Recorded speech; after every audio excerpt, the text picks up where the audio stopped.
Hello, and welcome back to the English Circle. I'm Emily. And I'm Alex. Today, we're talking about something every single English learner deals with, common speaking mistakes, the little errors that slip out when we're not paying attention. Nodding. And here's the thing. Making mistakes is completely normal. It's proof that you're learning. But there are some mistakes that happen so often, they become habits, and habits can be hard to break. Oh, I have a few of those. I still say he go sometimes when I know it should be he goes. It just comes out wrong in the moment. That's exactly what we're talking about. You know the rule, but in conversation, the mistake slips through. Today, we're going to identify the most common speaking mistakes, understand why they happen, and most importantly, give you practical ways to fix them. No grammar lectures, just real fixes? Exactly. Let's clean up those speaking habits. Alex, let's start with the psychology. Why do we make mistakes even when we know the correct rule? Thinking. Nerves? Speaking too fast? Our brains are busy thinking about what to say, not how to say it? Bingo! When you're in a conversation, your brain is multitasking, thinking of ideas, remembering vocabulary, processing the other person's words, and trying to form sentences. Something has to give. So the mistakes happen because our brains are overloaded? Exactly. The goal isn't to be perfect, it's to reduce the most common errors so they stop happening automatically. Today, we're going to identify the top 5 mistakes and give you simple fixes. To fix any speaking mistake, use the F.I.X method. It's a 3-step process. F.I.X, I love it. Tell me. F. Find it. First, you need to know what your personal common mistakes are. Record yourself speaking. Notice patterns. I. Isolated. Focus on one mistake at a time. Don't try to fix everything at once. X.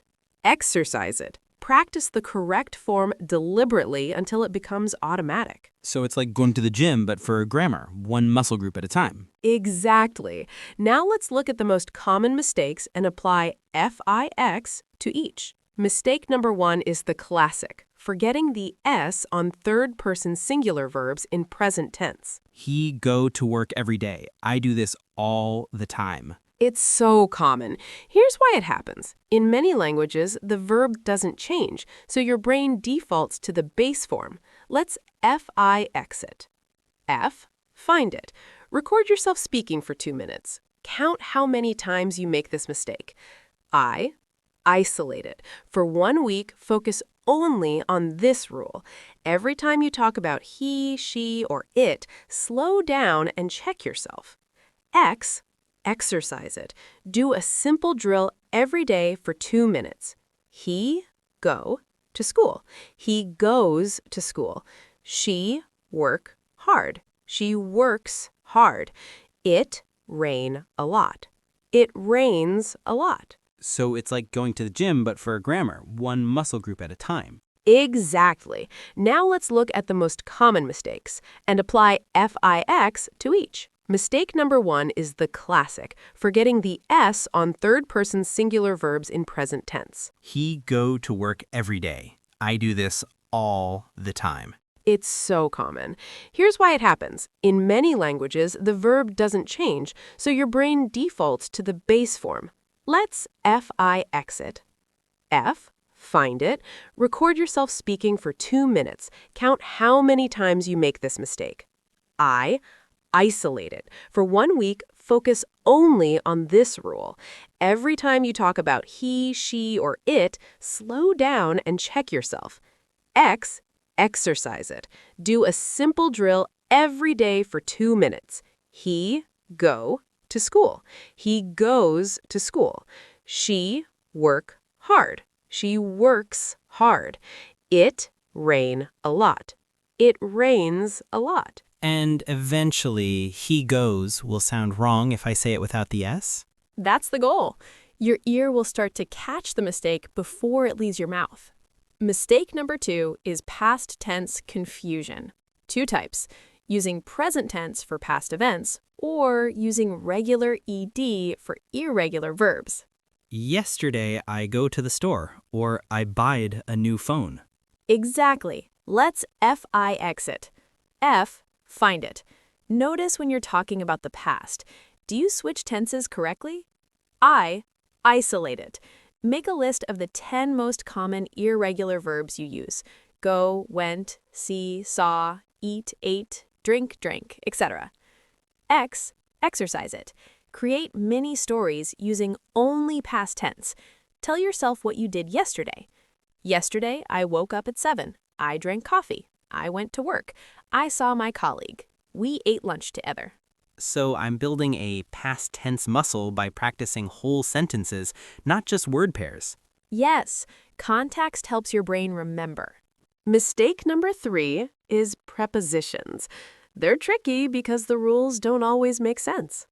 In Monday, on Monday, at Monday, I never know. Let's simplify. Here's a quick cheat sheet.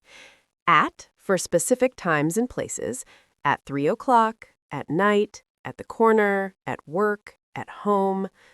On for days and surfaces, on Monday, on July 4th, on the table, on the wall. In for months, years, and enclosed spaces. In July, in 2023, in the room, in the car, in the city. That's helpful, but how do I stop saying in Monday automatically? Let's F.I.X it. F, find it. Notice which prepositions trip you up most. I, isolate it. Focus on one category, for example, days of the week. Every time you say a day, check your preposition. X, exercise it. Create sentences with gaps and fill them. I'll see you blank Friday. On. The meeting is blank 2 p.m. At. I live in blank Tokyo. In. Practice, practice, practice. Got it. Mistake number 4 is question formation. In many languages, you just add a question mark to a statement. In English, the word order changes. Nodding, you are tired, instead of are you tired? I do this when I'm nervous. Common. Let's F.I.X it. The rule, for most questions, the helping verb comes before the subject. Statement, you are hungry. Question, are you hungry? F, find it. Record yourself asking questions. Do you invert the verb and subject? I, isolate it. Focus on one question type. Yes or no questions with to be, am, is, are. X, exercise it. Practice transforming statements into questions. She is a doctor. Is she a doctor? They are coming. Are they coming? He was late. Was he late? And for questions with do or does? Same pattern. You like coffee? Do you like coffee? She works here. Does she work here? Mistake number 5 is pronunciation of regular past tense ed endings. Did you know there are 3 different ways to pronounce ed? Wait, what? I thought it was always just ed. Common misunderstanding. Let's break it down. Sound 1, t, like T, when the verb ends in an unvoiced sound. P, K, F, S, SH, CH. Watched equals watch t. Laughed equals laugh t. Kissed equals kiss t. Sound 2, d, like D, when the verb ends in a voiced sound. B, G, V, Z, M, N, L, R, vowels. Lived equals lived. Played equals played. Opened equals opened. Sound 3, id, like id, when the verb ends in T or D. Wanted equals want-id. Needed equals need-id. Started equals start-id. Mind blown. I've been saying wanted with a strong ed my whole life. It should be want-id? Yes, shorter, softer. Let's F.I.X it. F, find it. Notice your past tense pronunciation. Do you add an extra syllable to words like watched? I, isolated. Focus on one category. Verbs ending in unvoiced sounds. Watched, laughed, kissed.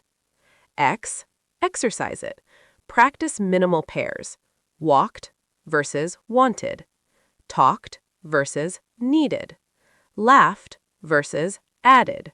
Let's cover 2 bonus categories quickly. Fillers and false friends. Fillers, like, everyone uses them, but too many can make you sound unsure. Instead of try pause silently. It sounds confident. Use transition phrases. Let me think. That's a good question. Well, actually, Oh yes, in Spanish, embarazada sounds like embarrassed, but means pregnant. Big difference. exactly. Common false friends, actually, not currently, it means in fact. Sensible, not sensitive, it means practical or reasonable. Library, not bookstore, it's where you borrow books. Carpet, not folder, it's floor covering. How do we avoid these? When you learn a new word that looks like your language, check it in an English dictionary. Don't assume. Let's do a quick practice. I'll say sentences with common mistakes. You correct them. Ready. She go to the gym every morning. She goes to the gym every morning. Yesterday, I buy a new phone. Yesterday, I bought a new phone. I'll see you in Monday. I'll see you on Monday. You want coffee? Do you want coffee? He wanted to leave early. He wanted to leave early.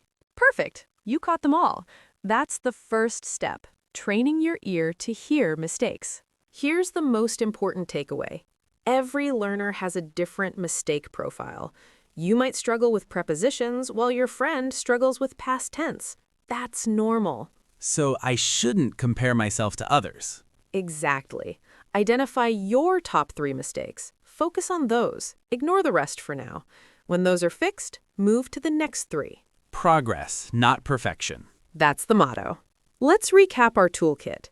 Use the F.I.X method. Find it, isolate it, exercise it. Focus on one mistake at a time.